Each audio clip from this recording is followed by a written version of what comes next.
This Hangout We're live. Air is live. Welcome, everybody. This is Android Coliseum's Hangout on Air show. This is the number 98. This is 2 more to 100, guys. That's a pretty cool achievement that we've made it this far. Wow. Here we are, November 26, 2014. I am joined by our team here at Android Coliseum with Tom Gray. We have Martin. Yippee. And we have Cass. For some reason, Hi. I only gave Tom her last name, but you guys can see everybody else's last name. Yeah, pretty much. So we are in the throes of winter. Welcome to it, except for Martin, who seems to have the nice warm degree, warm sunny days. It's kind of going down. I think with 19 degrees on Monday. Now it's like -2. That's just revolting. Monday we had just Not to shit get it out face. there. Why do you have those stupid lights up? Hey, I was showing everybody Summer weather. earlier about the polar bear in the back too, so you know. Yeah, it's beginning to look a lot like Christmas out there. So we got a couple of those topics to talk about. Yeah, definitely Martin's part. I know. Me and my wife was like, nah, we're not gonna go that far this year. Anyways, so let's get talking to some of the topics here, guys, today. One of the biggest news out there for us here in the Great White North is the fact that we can finally start to buy the Nexus 6. Up to now, we can only do pre-orders on the Google Play Store and on Rogers, but as of today, you technically could have, and I haven't heard of anybody who did, but could have gone into a Rogers, a Bell, or a Videotron store and picked up a Nexus 6. I don't know how much they had really for stock-wise, but it was somewhat available. We know the price of the Nexus 6 is going to be $750 off of contract, and you're looking at a $200 or is it $300 on contract? $299, yeah. $299 on contract. So that's a pretty expensive phone. Anyways, I know a lot of us haven't been looked at as much as Nexus fanboys that we are. We've been kind of letting that one slide this time. It's just, for me, it's just too big. It's just, you don't need that big a phone. But I don't know. It depends. I mean, like earlier, if you guys were watching earlier when they actually started doing the announcement, Bell kind of screwed up with that, listing the on contract at $499 and the off contract at $499 as well, and you could buy it.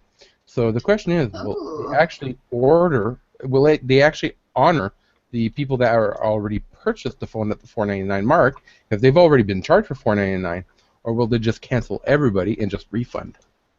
Oh, I think they'll probably just honor it. I mean, that's last time they what you do for customer support. Last time they canceled 55,000 people and they refunded.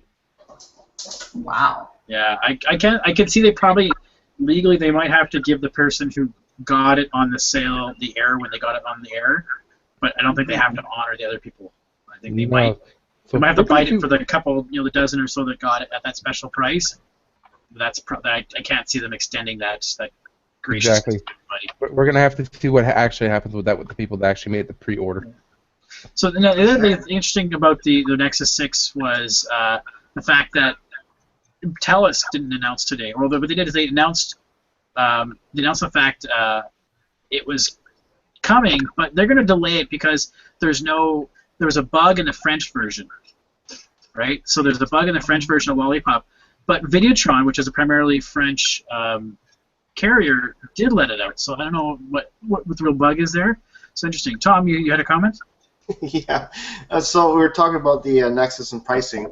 And as you said, fanboys kind of letting it go. And I was actually having a debate with somebody whether what you should get. And I said, well, we're passing on the Nexus 6 because it's more expensive than the iPhone. I said, well, no, the iPhone's the same price. I said, no, iPhone's free shipping. You got to pay for shipping on the Nexus, more expensive than the iPhone. So all in, you're in $1,000 after you buy after tax, all that stuff. And no, I don't see many people doing it. So what Google's kind of done is they're giving it to the carriers. Most people are going to go through a carrier to get it. And we're discussing off-air is whether or not we're going to have the same problems as we did with the Galaxy Nexus when the carriers had that, and it is updates. For the people who bought it and go, oh yeah, the Nexus is going to get updates right away, and then 2 months later, I still don't have 5.0.1 Lollipop. Why? Right? And then you have to explain, oh, because you have the TELUS version, and then we play the whole game again, wondering if that's going to be a factor or not. That was the Nexus 5, that wasn't an issue with the Nexus 5 or the 4, if I remember correctly. They weren't carrier branded. Carriers couldn't touch them. Yeah, they never did get. Although, didn't some of them end up... I thought Bell had that Nexus 5. For some reason, I'm thinking they had it. They got them late. The Nexus 5 was on the Rogers and T-Tel, and it didn't have any of the Rogers or T-Tel bloat on it. And maybe they got it late enough. And it got the updates just as fast as as other carriers would have got them as well. They got them very late. But also, I had the Nexus 4 and I flashed the factory image, and I got that just as fast as people I knew who had the T-Tel version, or just around the same time. So, I'd like to sit down with the Nexus 6, to be honest with you, and see how it is. To me, price isn't the only reason it's not the reason I'm not getting it. It's just the fact that it's big. So price, people might balk at the price and say, oh, I can't believe how bloody expensive this is, but it really is a top end phone in terms of specs and everything like that. But it's not the price that's holding me back on a device. It's the features I want out of my device. So in this one, it's just not delivering on those things. Cass, your thought? Well, I always want a good camera experience, and I found with the Nexus line, it just never has been the best camera experience. And honestly, if I'm going to shell that much money out, I want the camera experience. Well, if you see, Derek has been posting some shots from his. Yeah, but he's a fanboy. I just find it really hard to trust some of his opinions. But if you take a look at what the camera processor in the Nexus 6 is a Sony sensor. So in terms of that sense, it is better than the LG one they've had in the past, or the Samsung knockoff one they put in the Galaxy Nexus, which is just shit. Right? So, and like the Moto X 2014 that I reviewed, the camera was pretty good. I didn't really get a chance to really do colors and all that kind of stuff. So it's the same sensor you're going to get out of the Moto X 2014 edition. So I think it's pretty good. It's not going to be photography quality, and to be honest with you, I'm pretty hard pressed to see the difference really between my LG 13 megapixel and the Moto X 13 megapixel and a Samsung 16 megapixel. Really, there's not much difference. I did like the Sony 20. I got to admit that the G lens, the glass and the G lens made it a little bit nicer. But anyway, we'll have to see as more people get it. Maybe we'll be able to get a test device. I've been hoping to. So Motorola, my Motorola folks today, they have it. Would be nice. So, yeah, and again, it's one of those things. I just don't see the size. But again, talking to those that have tried it and do like it, they say that you quickly overlook the size. So, and then you start appreciating everything that it does have on it. But I don't know. I'm still thinking I might want to. If I want that kind of stuff, I might just go to the Moto X, not the 6-inch version. But anyways, on to the next topic. Let's take a look here. So we've been seeing a lot of different things about themes. Samsung, Cyanogen Mod, all having themes. And I know one of the guys here who's a great themer, does a lot of cool things. Martin, why don't you take this one? Well, now that Cyanogen Mod are going crazy with their theme showcase and they're producing a lot more themes, it's going to look interesting for Cyanogen Mod. They're modding everything. They're doing similar to what's being done with my UI, where the entire UI of your launcher can be themed. Not only your notification, but it goes down to the way the button looks, the way the text field, the way your actual animation happens on the screen. So it's going to give an interesting depth and perspective for people that are actually going to be using Cyanogen Mod. And like you said, all the other major players like LG, Sony, HTC are all following suit with that, because everybody wants to theme everything, and me included. I'll just take a phone and I'll just theme everything. Almost at this point. I haven't done it yet with my Sony, but I've done a few things when it comes to some of the apps that I have. But yeah, they're bringing some more options for people, and hopefully we're going to see even more options happening, because now a lot of the newer launcher, which support 3D modeling, are coming out with increasingly crazy theme. Mm-hmm. We've talked about this about Android in the past, about how it's Android is there to help you make it what you want it to be for yourself. And I think the launchers and the skins that are coming out on these different are making it even easier to customize. I mean, if there's one thing I'd love to be able to see, is I'd love to be able to see a friend's device, pick it up, and see that it's no longer the stock home screens you get when you get it out of the box from the carrier store, right? If I could pick it up and see, it's like, wow, I don't know where I'm going, then I'd be happy. Yeah. Like even my son knows how to change the home screens and put some widgets and folders and change the background and stuff like that. So I mean, like, no excuse for anybody else. And again, make it what you want to. And so that's kind of cool that you're seeing this. And so with the Cyanogen Mod Showcase, they're having a contest right now where you can submit your own themes to their website, and they show you how you can do it. And I wrote an article on it earlier. And so you can win a prize. And they're going to pick on December 14th the winners that they think are the top groups there, and you can win some prizes there. So. I am trying to build an APK so I can submit it in, but since my developer skill on that side is not that great. Well, I think theirs might be a little bit different than just an APK. So I don't know. I didn't really look at it to see how theirs works. But by all means, Martin, take a look. You've done some awesome stuff on it. So if anybody needs theme ideas, just message Martin. Throw them my way. I might figure something out somehow. Cool. All right. So the next thing I want to talk about was inbox poll results. I'm just trying to find that. So because just a quick glance around the table here. How many of you guys here are using Inbox? I think Cass and Tom are frozen. No, me. I do. Oh, just this thing. So Cass is using Inbox? Tom, you're using Inbox? Tom, I tried it, but I didn't really like it. It looked nice and all, but I'm against the whole colored banners that Google's going. So until they fix it, I'm saying screw Google. You mean until Google allows theming? I was really surprised at how well they did the dividing up of your email, and I really like that. And I find the thing I don't like about Gmail is it's so hard to get rid of your freaking email, like erase it. I'm a big checker, so I have problems with that. But I like how even though Inbox has an extra step, I find at least it can divide up my email well. Like I was really surprised at how well that automatic stuff works. Martin, your comment there? Inbox really pissed me off with the fact that I couldn't delete the crap out of my inbox. You can. No, you can't. It just archives it. That's all it does. It doesn't. No, there's an option to go in. I've been hit the action, bring down, and delete. Nope, nothing. Trust me, it's not there. Huh? It doesn't delete it. I've been everything.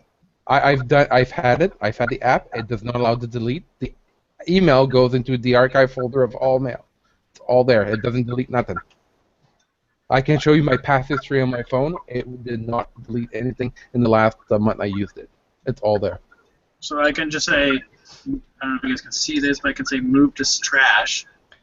See, that option does not exist in my inbox when I have it installed. So when I have an email up, I can just tap the action key, and I'll say move, and you can say move to. Yeah, the action key does not exist in my inbox.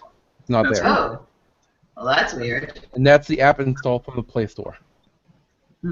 This is what I'm saying. The Inbox app is different on every phone almost. I've seen various versions. Yeah, I don't get that. I just don't. It's not there. See, that's the thing. I like deleting and I hate archiving, but they always say you're supposed to just archive because whatever. I've just fall back onto Google, onto Gmail like I used to with all my filters, and I just tap the filter. It's all gone, done, finished. I always just find it weird that a lot of the stuff I like to have on, in my inbox or in my email, like I don't get all the notifications because most of it's like going to all these subfolders that it doesn't notify me for. Yeah. But you can set those to notify you. Yeah, I just have to sit down and play with it. For me, it's just one of those things that I have to keep double checking now and again. So I flip back and forth between inbox and the actual Gmail. So let's take a look here at the poll results. So people right now, 80% of those who responded are using inbox. Not to go through. So people that are so that are, like it for managing emails, like the reminders and the bundles. Reminders is pretty cool. I do like being able to get I like it. an email or something that comes up like, you know what, I'm really busy. Snooze that till 5, right? So That was the fun aspect, yes. that. So let's see. So there's, it doesn't like how it seems a little vague. I'm telling you there's an email. So I got a bunch of responses here. Neat, works well. Pinned email concept. I haven't done that pinning yet. It's just because I don't. I have. I never really starred items before either. Like, you mark them star or important so that you. I never really did that before either. So. But I don't know about you guys, but the one thing I really disliked about the inbox is that the web app is just god awful slow. Like, for me, it has to be the same experience of both things. And if you go to inbox.google.com, it is painfully slow. Because mine seems okay. Like, it's just, I don't know. It's just, I'm used to Gmail pop up, boom, boom, here my stuff, there it goes. This, it only comes with one column, and it's just kind of pain. I don't know. But I like the idea. I love trying new things. I don't know if you guys ever remember Wave. Anybody ever tried Wave? Nope. Way back in the day? Oh, it was a nice new look at email way back when. It was very cool. It didn't last long at all. But I love the idea of trying something new. So I'm keeping it on my phone. I'm using it. So. I like Tom changed up the colors for material design. Yeah, so if anyone's following along with our document, I redesigned the document. It's now material design. It's full of colors. Don't belong there. That don't belong there. Tom misses the point of material design. Anyways. Actually, no, I think he's getting it pretty right. Again, we can talk design. Get rid of the headers. I hate the colored headers. I was looking for my son's Fisher-Price phone, but it's not here. It's strikingly similar. I like being. I have the G3 tweak for exposed to change the nav bar or the status bar based on the app color, and I like that. It makes it look a little more immersive. Anyways, let's go on to next one. Black Friday. This has been a phenomenon that's only used to be south of the border because of the after Thanksgiving Day sale, but it's kind of crept its way north of the border now. So there are retailers that are offering Black Friday sales, and I posted a couple on our blog that that if you're looking for a good deal. Some weird ones like OnePlus, which is having a sale on, but only the amount of times that you share it on Facebook will it get to a higher percentage off of the item. So that was kind of weird. But Tilt is having a sale. I'm really looking forward to the Tilt sale, 50% off. Tilt is going crazy. That's a pretty good price. I mean, that's some pretty good stuff on that thing. Anybody else looking for stuff on, like Martin? I know you're looking at a bunch of stuff for the Black Friday deals. Yep, I went back to Tilt and looked at a few things I may actually go for, and I was looking up Canada Computers, a few more things. I mean, I've been scouring eBay for a few things, and then Tom caught me in a shopping mood like a few days ago, and I bought a whole bunch of crap. But Tom taught you how to buy a bunch of stuff? Because Tom's an eBay addict, you know that, right? I do. Tom buys everything. Yeah, he's like, you should go get that. I'm like, start looking, like, I've been looking at that, I'm like, click buy. Just buy it. Yeah, He's he's like, like, oh, I got a he's like, Sony. I'm like, here's a whole bunch of products you should have. And he knew exactly by doing that. He was like, oh, Martin's going to buy a whole bunch of crap. Yeah. Just buy it. Just use a little devil on his shoulder. Just buy it. Nobody. That's what credit cards are for. Exactly. Anyway. Use your good credit card and get a big surprise. I'm looking forward to the mag cable, though. Anyway, but if you take a look Did at, you we get put a it link on up. Tilt? Oh, no, not Tilt. I got them online. It's almost the same as Tom. The aluminum with the little light on the side. That's this one. Yep. Exactly like that one. So if you take a look at it, we put a link to a mobile search page that has the Canadian Black Friday sales out there that are for devices. Dan has done a very good list of pulling them all together. But something else you can have a look at that you can like buy for Christmas time-ish is looking for touch gloves. And it's something that I run around for my lunchtime, and the idea between using touch gloves. But I've been looking at this new product called Nanotips. I ordered some myself. But how many guys use the touch gloves? Got a pair right here. Yeah. Costs me I use glider gloves at the dollar store. Yeah. I got a pair of those, but I have to put other gloves around them just to keep my hand warm and just keep the ones with the cutaway fingers. Yeah, But they're very flimsy. They're basically those little cheap, like one size fits all, but they work and they cost $1. I mean, can't go wrong with that. My only problem with glider glove is that try holding glider glove with this phone right here. The phone will slip out of your hands. There is no grip whatsoever. But they got the little grippy thingies. No, there's no grip. Trust me. The little study thingies on the No, even the steady things, it slides completely off of it. So I'm using my phone, and it just goes, whoop, gone. Nice. Yeah, I have these cases Yeah, to get grip. it can be very slippery. So, but what I posted the other day on as a nano tip, so everybody saw this on Dragon's Den the other day. Yeah. You can take any pair of gloves that you want, and you basically like a nail polish paint on that glove a little coating, and that can then make that a touchscreen thing. So I ordered that. It was like $20 for a small vial, and because it was on Dragon's Den, and you got a Dragon's Den code for 10% off, so I'm ordering it. So I'll try it because I've tried so many different ones that just stopped working. So, anyways, that's that. Let's take a look here. So, Martin, you have a new toy? Yeah, I actually do have a new toy, and hopefully you guys can see, but it says Sony for some reason. So yeah, Bell offered me a good deal. Also a good plan deal, where they actually wouldn't offer that to a whole lot of other people. But I'm getting a $35 discount on my plan, plus I got a whole bunch of other perks that normally you wouldn't get. See, that's the important thing I think people tend to forget. Like we had Dawn right into the email website today talking about like how do I really want to get this phone, but I don't want to change my plan. How do I do that? And the carriers will try to push you off your old plan as much as possible.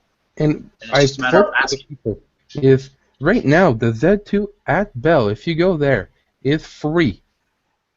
On contract for 2 years, but with the new CRTC ruling, the maximum they can charge you to break your contract is $150, regardless of when it is. So in 6 months right now, you can say, "Here's $150. I'm breaking my contract, and I want that new phone again for 2 years." See where I'm going with this?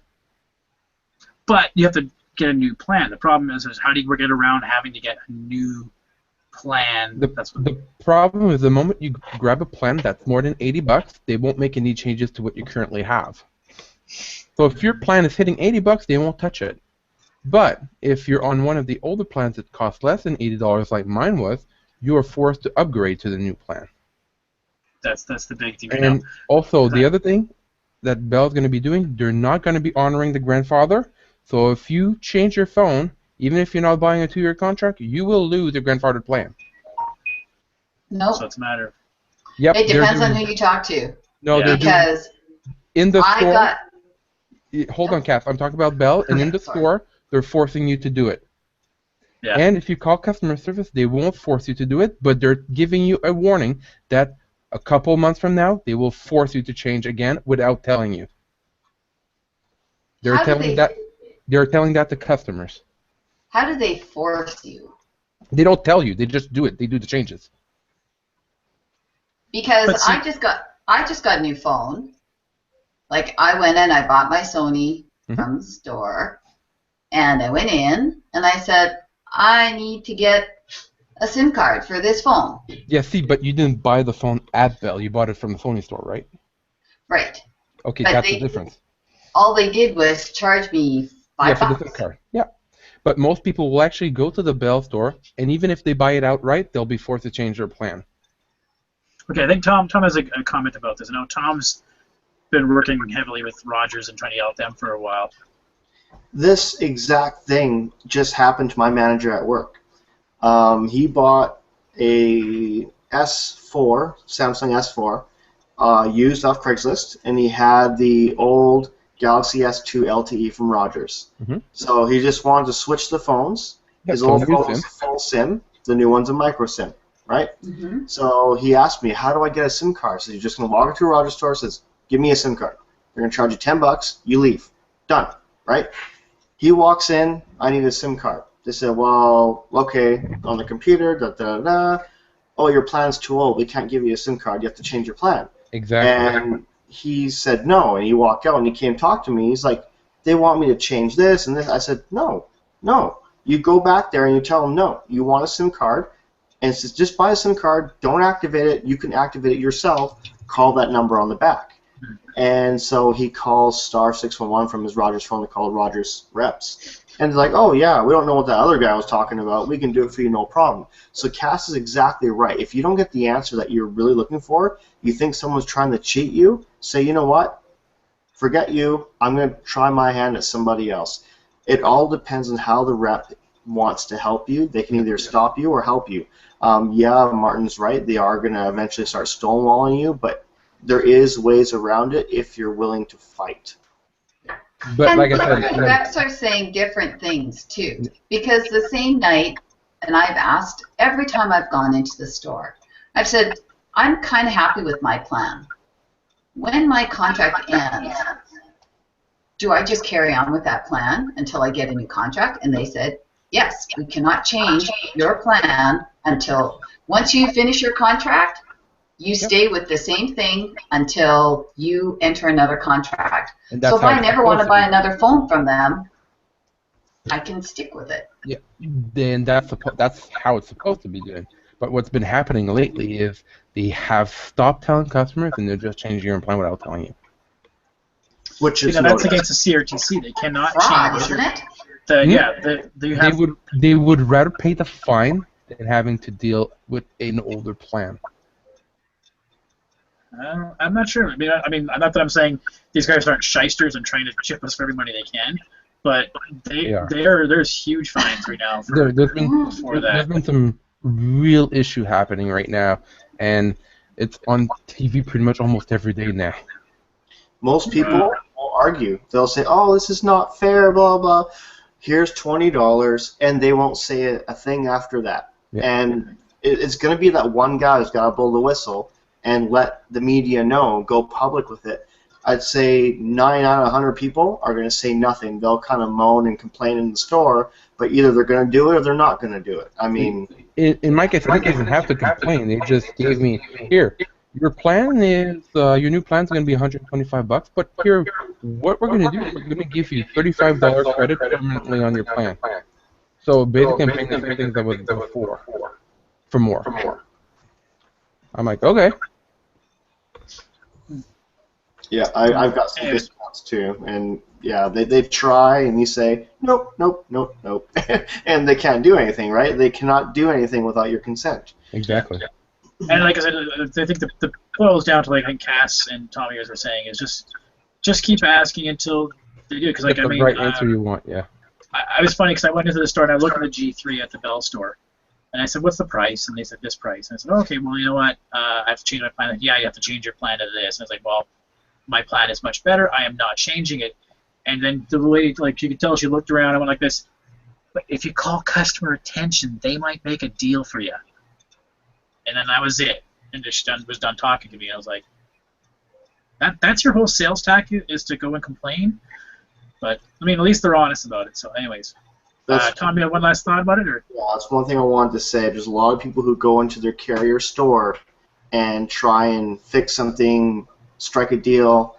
The people at the carrier store do not necessarily represent Rogers or Bell. Quite often, third-party companies like Luminous Solution, Digital Wireless, which is Rogers, Luminous Solutions, TELUS, and when you try and wheel and deal with them, they're just grabbing the phone and they're calling the call center for you. And they're not going to fight as hard because they don't care what you have to pay. They're going to go home at night and deal with their bills. I mean, you're nothing to them. If you need something done, call the reps on the phone, star 611. Doesn't matter what carrier you're with. The guys at the store have no power. Everyone on the phone, when you call 611, has all the power. They can do things for you. So don't walk to a store when you have a problem. They're Yep. not going to help you as much as the guys on the phone Pretty can. much. Yeah, that's Looks like Ryan Yeah, looks froze. like we lost Ryan, so we'll continue on. Yeah. So that was it. It's just basically don't rely on the guys in the store. They're $10 an hour employees, and just like people at McDonald's, you get paid such a low wage, they don't really care about They're their not very job. consistent. Not saying they're all like that. There are some good employees, but keep that in mind. I guess I'll grab the next topic, being that Yeah, it's my topic. It's about the Sony Smartwatch number 3. Yeah, the Sony Smartwatch 3. I actually just bought it an hour before we went live, and Mark was chatting with us earlier, and he has the Samsung Live. I think the Samsung Gear Live, is it called? Gear Live. And The he's like, Android Wear Watch. yeah, he's like, oh, the Sony Smartwatch 3 is gonna be bigger. It looks so huge on the wrist and the pictures, and he starts posting stats. He goes, oh, it's smaller. So he gets into it more. He goes, oh, it has 4 GB storage, and the unit actually comes out of the wristband just like the SmartBand Talk does on the other Sony bands. So you can actually take it off with LifeLog and sync it. And then he's reading more. Goes, it also has its own independent Wi-Fi. It has its own GPS chip. It's waterproof. And now Mark's looking at his Samsung Gear going, I kind of want to sell it now. So I've had all the previous Sony smartwatches. First one was kind of a load. Second one was beautiful, and hopefully the third one will be just as well. It'll be my first Android Wear device, and of course I will have a review to come after I get it and play around with it a little bit. I know Martin was kind of looking at it too, and I guess I got him on the Sony track, and maybe Martin will end up with one as well. Well, the only reason why I haven't gone on the ban of the smartwatches is because I really have no use for one at this point. That's really it. Yeah, Yeah. I'm not into the watch part. Like, really, I want a fitness band, and that's what I have. So. Yeah, there was one thing that Cass actually asked just before the show. She said, Sony Smartwatch 3 could be bound to Sony devices, and actually it's not. It is Android Wear, so basically anybody can download Android Wear, providing they have, I think it's like it starts at ice cream sandwich and higher is what you need to have to use it, and pretty much everyone has that now, unless you're still sporting a $50 Galaxy Ace, then you should be able to use it.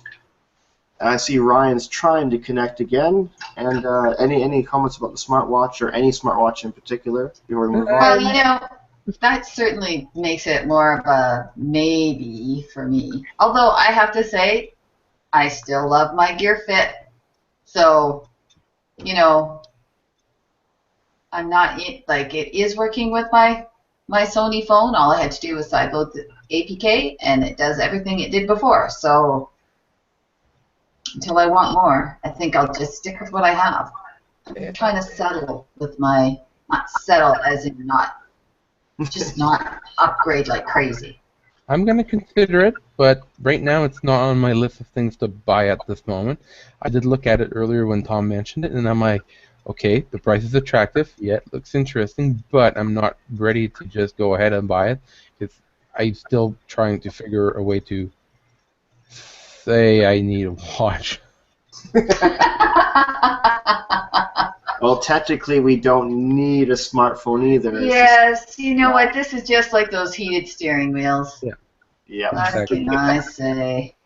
One thing that really captured me is I'm not sure about the other Android Wear devices on there right now.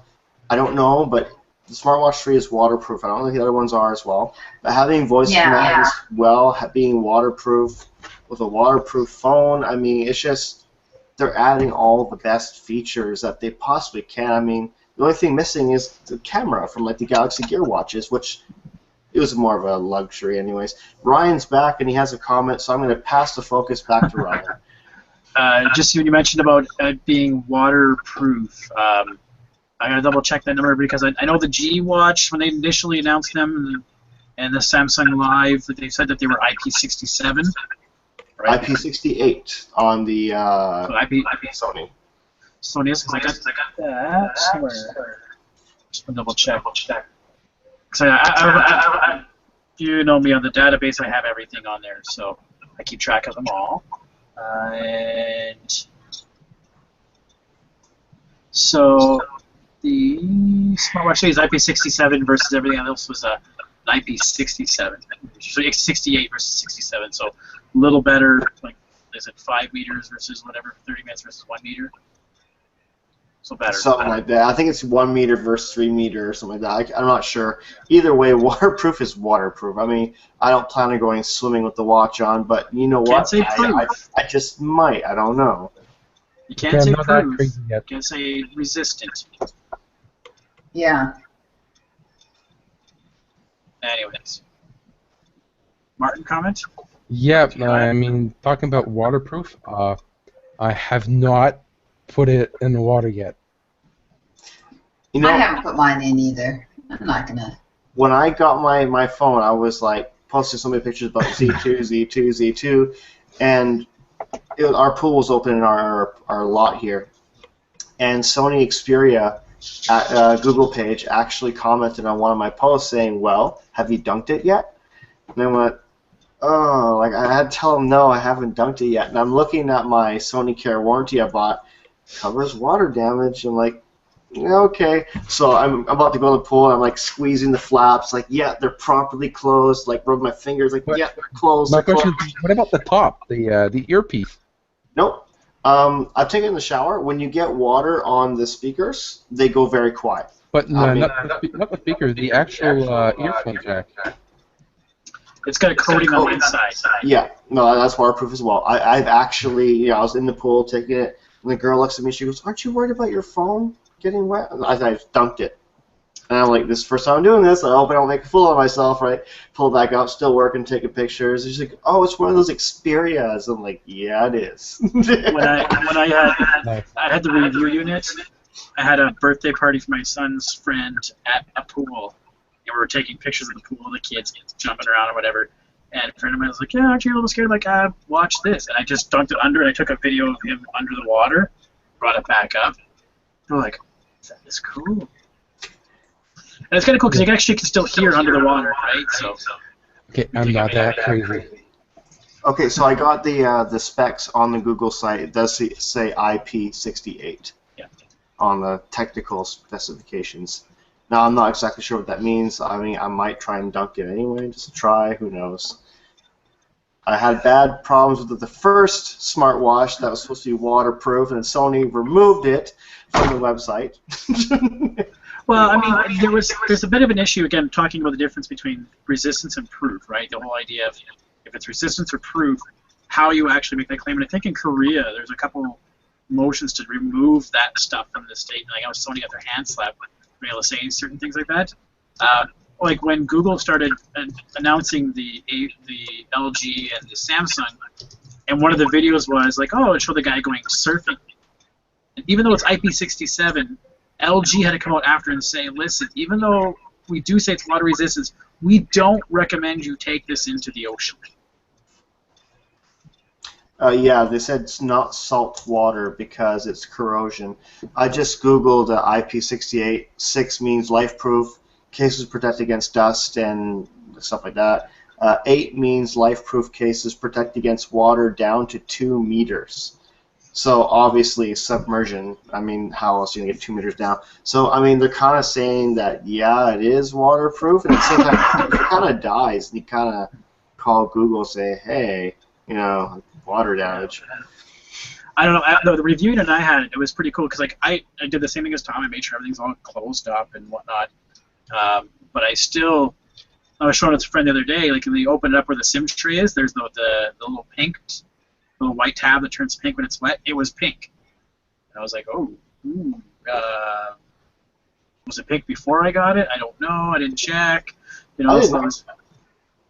Pardon? I didn't even know that was there. Yeah, so it's most devices.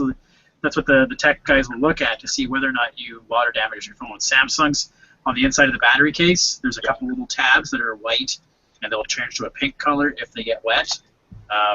So again, if you walk into a store, that's probably the first thing to look at. Oh, my phone doesn't work. Well, let's take a look at the indicators. Oh, yeah, like the LG. There's one right here. That when it's wet, it turns pink. So if you look on the inside of your SIM tray on the Z2, there is just next where the SIM goes, there is a tiny little piece of white paper that will turn pink if it's pink or red, depending on how wet it gets. Anyways. I will have to look into that. So that is, I think, our news topics for the today. Let's move along to some of the updates this week here, guys. We have Liquid Smooth ROM updating to 5.0 Lollipop. It's out there for the G2, but not my G2. It's only the Canadian D803 doesn't get it, unfortunately. The Moto X on Verizon in the States is getting 5.0. So before it was just the Pure Editions were getting 5.0. Now the first carriers are going to get it, so hopefully Canadian Moto X's will start seeing that soon. I mean, the TELUS, there's only one carrier right now in TELUS. And I'm really kind of debating about buying that Moto X on the Black Friday sale. $350, $359 in the States. Do the math, do the conversion, costs about $500 or so. Is that an unbranded or what? You can buy it Pure Edition. Okay, that would be kind of cool. Yeah, so it's going to be $350, and if you want to buy the 32 gig, which I'd have to buy a 32 gig, it's like $40, $50 more. So it's like, $550. And it was a really nice phone. That's not bad. Really nice phone. I really liked the Moto X when I had it here. So, anyways, app updates, Untapped update, so you can now actually say Google now, and you can say, okay, Google, look up Untapped for whatever beer. Oh, go away. Updated calendar now includes Google Plus and all those kinds of emails like for flights and hotels put in your calendar automatically now. Focus updated now to have some new features. So the free version now got rid of ads. Push bullets has more material now. Really, Tom won't dig it, but it's got material look. SwiftKey now has a faster loading and closing time. So before it used to be when you tapped a text box, it might take half a millisecond or so before it's faster. Facebook is getting more material, is it? I didn't notice that update myself, but I took myself off the beta for Facebook. But Ingress, it's not an update in the app, but Ingress now has the mission creator tool, which I've been having fun with. So you can create missions, nice little chores for me to do in Ingress now and keep myself interested. Maps now has quick facts that can pop up and dynamic routing. Skype has picture-in-picture, so you can move around and that kind of stuff. And that's the app updates. Anything else I'm missing there, guys? Nope, pretty much got it. All right.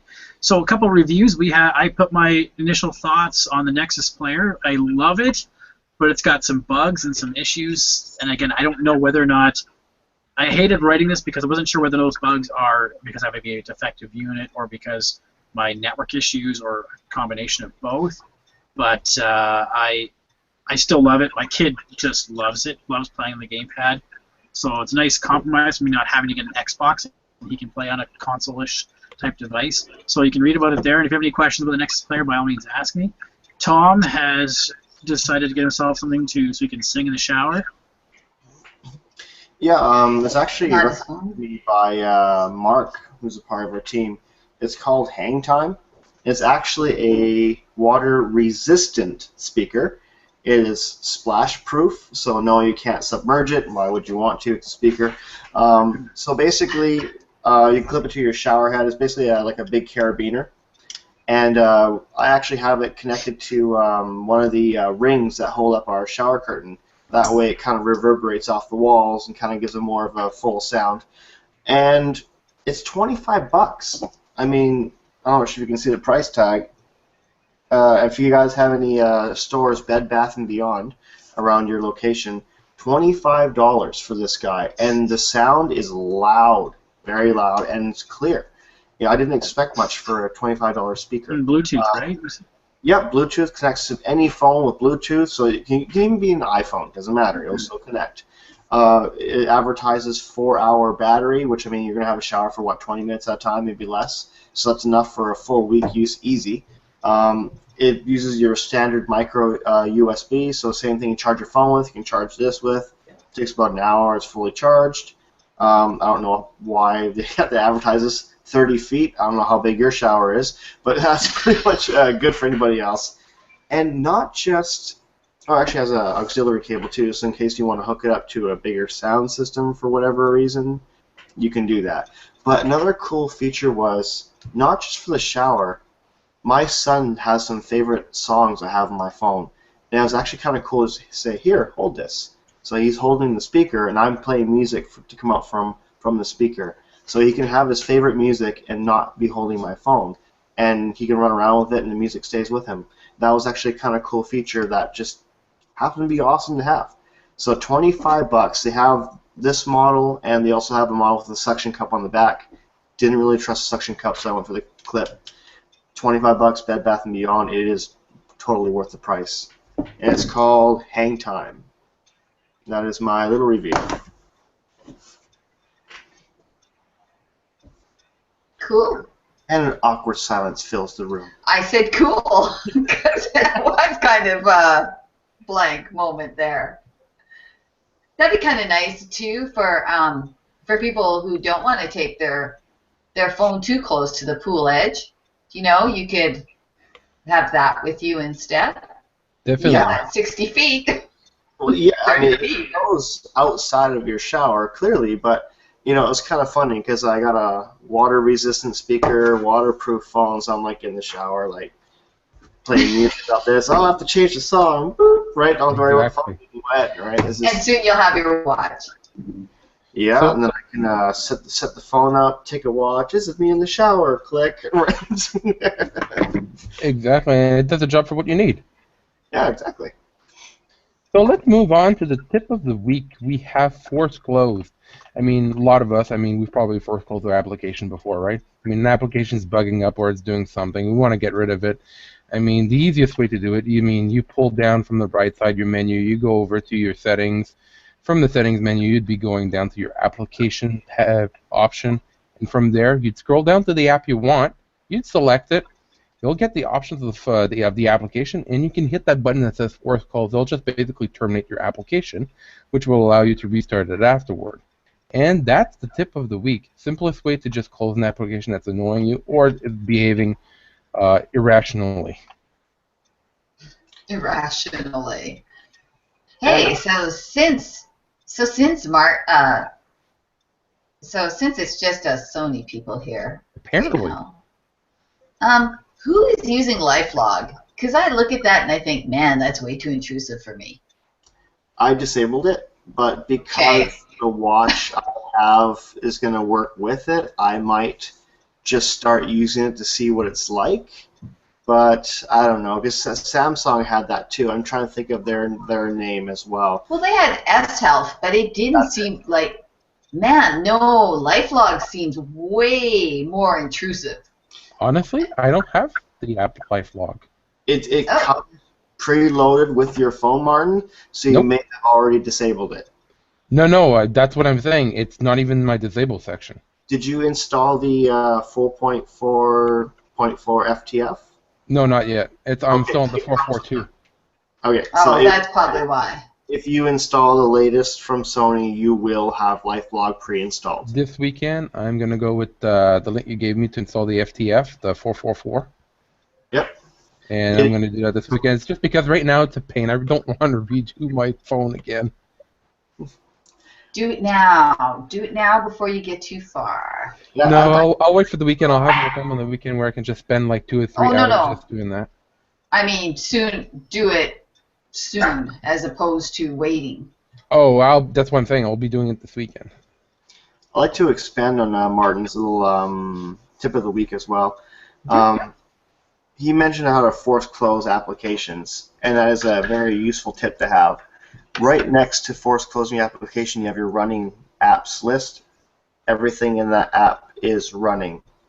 And I've always encouraged fellow Android users to familiarize yourself with this list, know what's in your phone, know what's running. Mm-hmm. Because people have always asked me, say, can Android get viruses? I said, most definitely, yes, they can. It says APKs are just zip files. And if you're downloading stuff outside of the Google Play Store, you're downloading whatever people can give you. And if you suspect you have a virus or something running, it will be in that list. And it will be easy for you to identify if you see something. You can say, hey, I don't remember that being there. very easily identified. So Ryan's not here, and he's going to have to be the one to stop the show, so we can't stop the show. So basically, we're all just going to leave, and it's going to be dead air for a little while. So until Ryan can get back and stop the show, because we're not the host, so that's just what's going to happen. I think when we leave the show, all three of us, it's actually going to stop the show because there'll be nothing to broadcast. I sure hope so. Yeah, it might just hang up. Yeah, hopefully. So you guys have a good night. Yeah, you too. And hopefully we'll see all of you next week. Yeah, we'll see you all next week. Thanks for joining us here at the Coliseum. Take care. See ya.